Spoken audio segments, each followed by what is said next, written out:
When Felicity married Malcolm, they pledged "till death do us part." Little did Felicity know Malcolm was plotting her death on their honeymoon. To everyone who knew them and to Felicity Drum herself, they seemed to have the perfect relationship. Such was the skill of Malcolm Webster's deception. Only after he tried to kill her did this accomplished Auckland nurse finally see the light.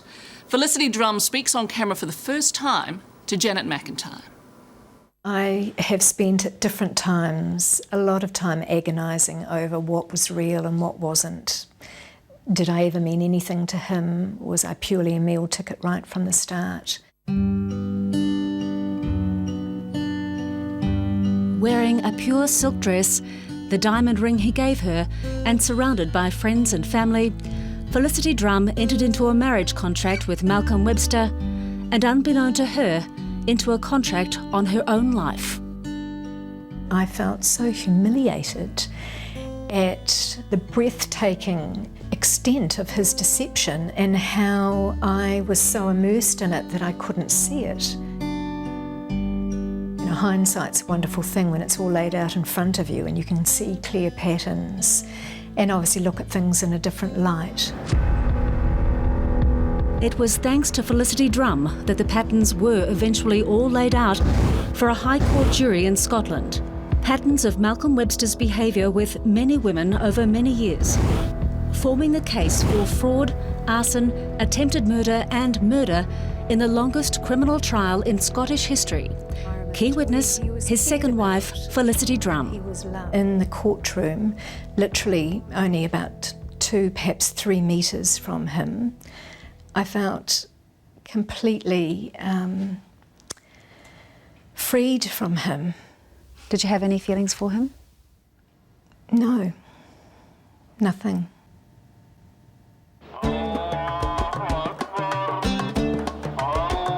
Saudi Arabia in the mid-90s. Auckland-born Felicity was looking to extend her nursing experience, and Englishman Malcolm Webster, working in IT, was looking for prey. You can basically reinvent yourself. So it was probably, in retrospect, a perfect environment for Malcolm. Felicity was also looking for change. In her mid-30s, single and financially secure, she wanted to start a family and was open to romance.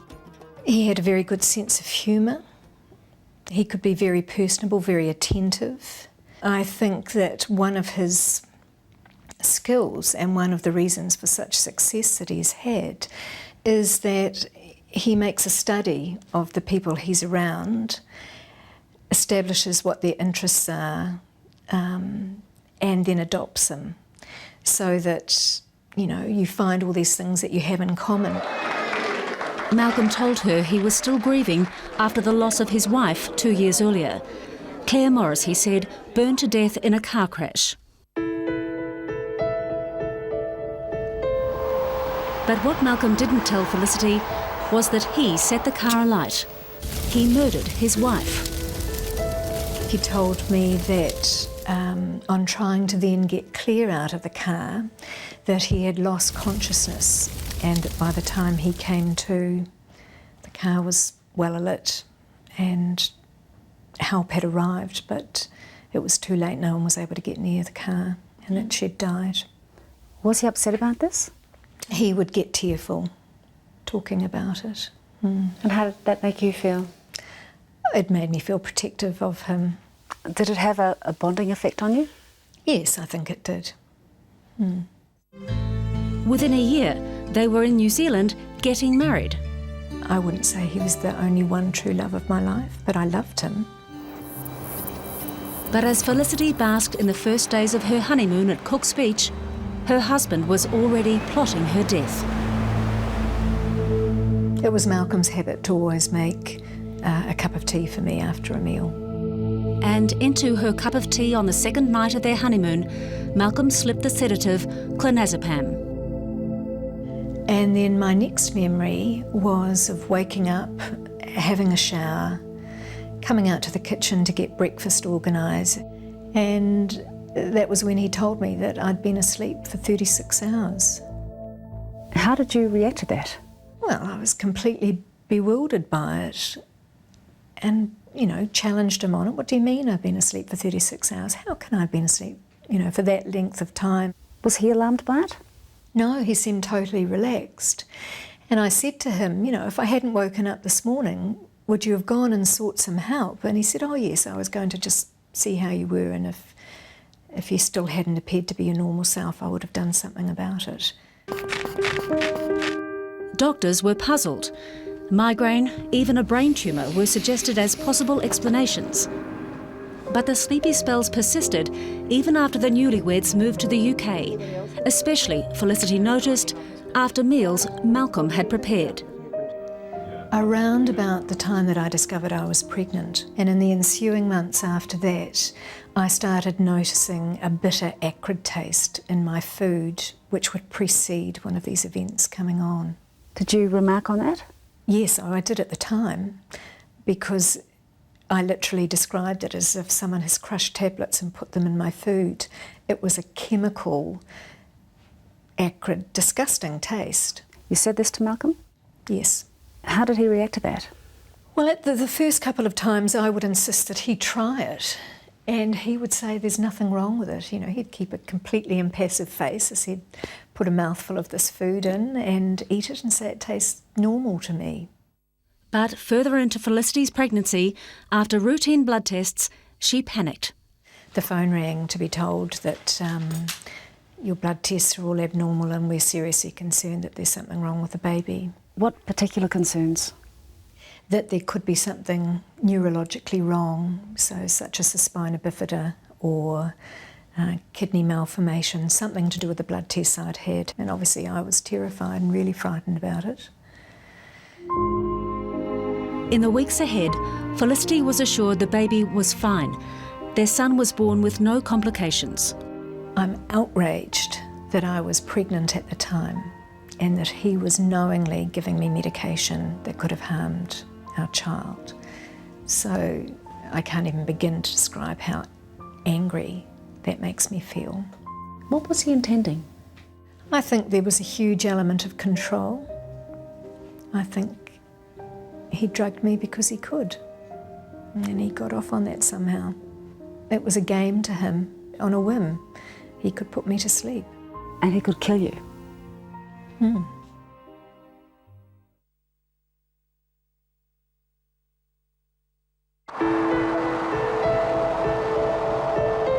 By February 1999, Felicity and Malcolm were back in Auckland, ostensibly to raise their son and build a future together.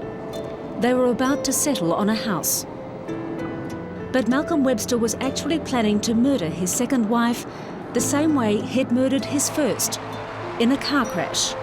Malcolm pulled over to the side of the road and said, there's something really wrong with the steering. I'm having to really work hard to control the car and keep it in the lane. On that day, Felicity needed to get to the bank. She'd already paid the $60,000 deposit on the house, and now the balance was due. But Malcolm knew the money wasn't there. We then got onto the Northwestern motorway at the top of town, and he started to career all across the road at high speed, going around 100 kilometres an hour, with horns blaring, everywhere as we were literally careering across other lanes of high-speed traffic. Wind back 5 years, and Malcolm was driving with his first wife, Claire Morris, when he also appeared to lose control. He deliberately drove the car into a ditch, set it on fire, and watched as Claire burned to death. Then he netted $500,000 from her life insurance policy. Now his second wife was facing the same fate, in a car, out of control on the motorway, heading into a street lamp, until Felicity took control of the car. What would have happened if you hadn't grabbed onto that wheel? We would have crashed into the lamp at high speed. And as to whether I may have survived that crash, I really don't know. We were travelling fast. And what about him? Would he have survived? He had the luxury of an airbag on his side of the car. Only the driver's seat was fitted with one.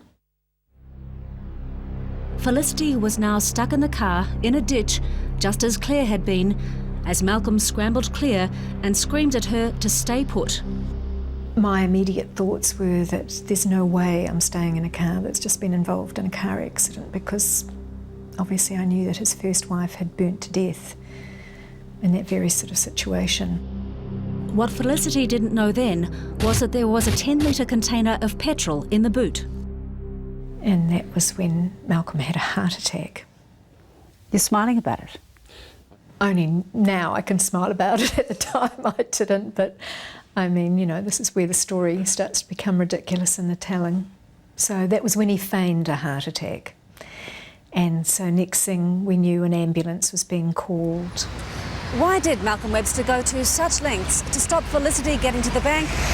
That would emerge only in the following days, and thanks to the detective work of her father. But Felicity was by now starting to sense a common thread in their run of misfortune here and in Scotland. In particular, their close encounters with fire. There was obviously Claire's death. There was a fire at our cottage. There was a huge blaze at the Shore Porters Shipping Company. There was a fire at my parents' home. There was a fire at the property that we were purchasing in Bayswater. And there was about to be a fire in the car, so... In which you were sitting? Yes.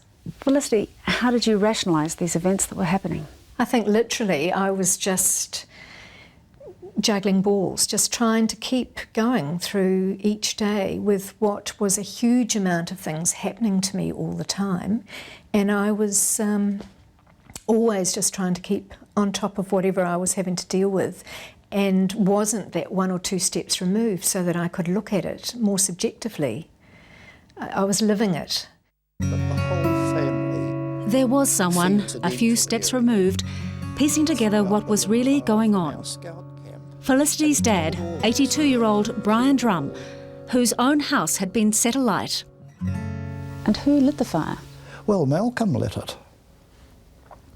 Absolutely clear once other things sort of started to drop into place. I mean, when you think of the enormity, he set fire to our house, just as a diversion. A diversion from Malcolm's own dire financial situation. His funds for the new house were non-existent. He knew that shortly, very shortly, that would be discovered. After trawling through Malcolm's documents, a week after the car crash, Brian discovered his son-in-law was not just broke. He'd cleaned out $200,000 from Felicity's accounts. He was just conning her.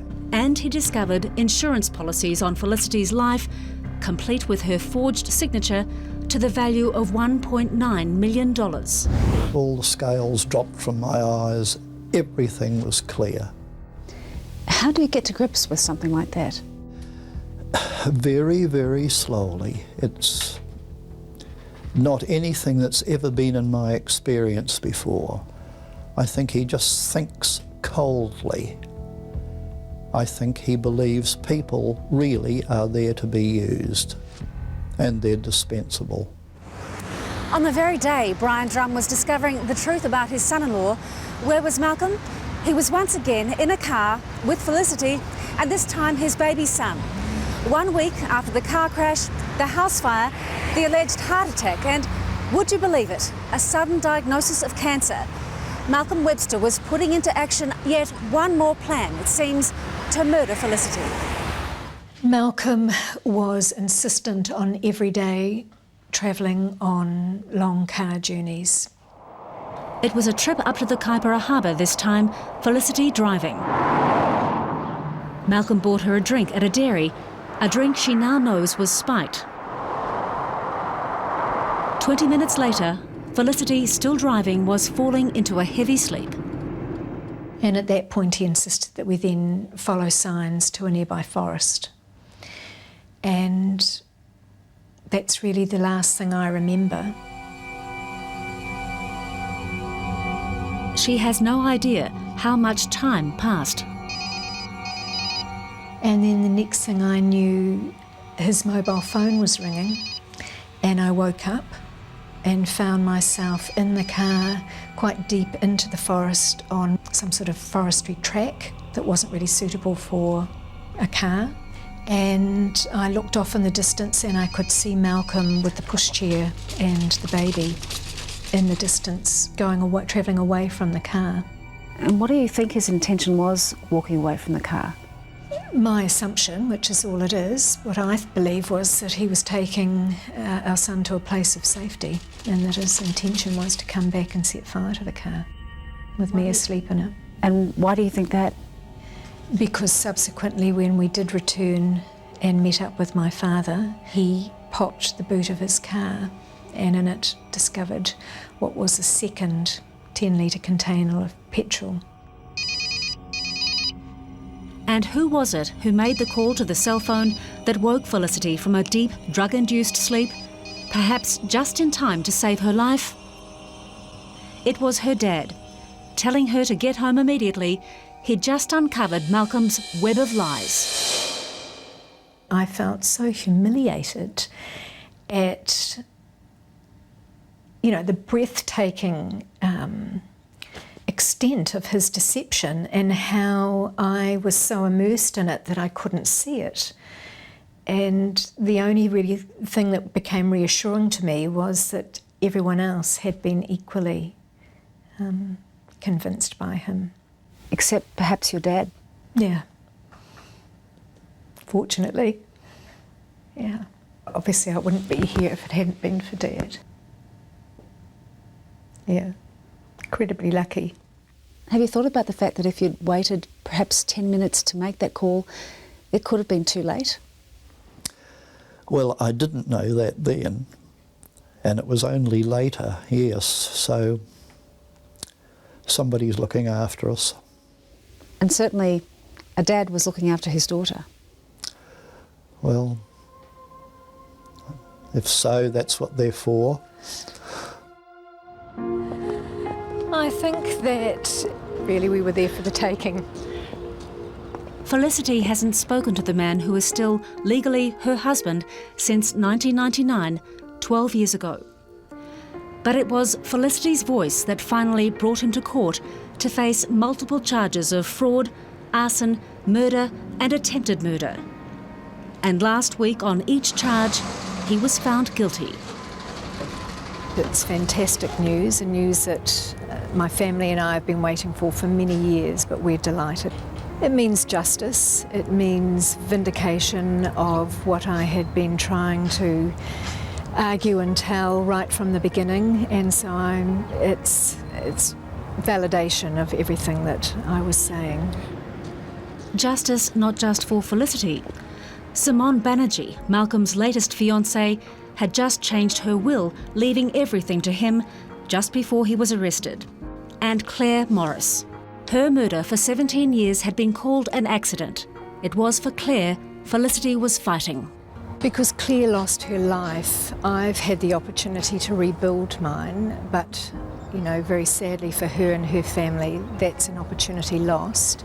And all along for me, this has been about trying to get justice for her as well as myself. Do you think Malcolm Webster picked the wrong woman? Yes, I do. Picked the wrong family anyway, yes. Yeah, he made a mistake taking on the drums.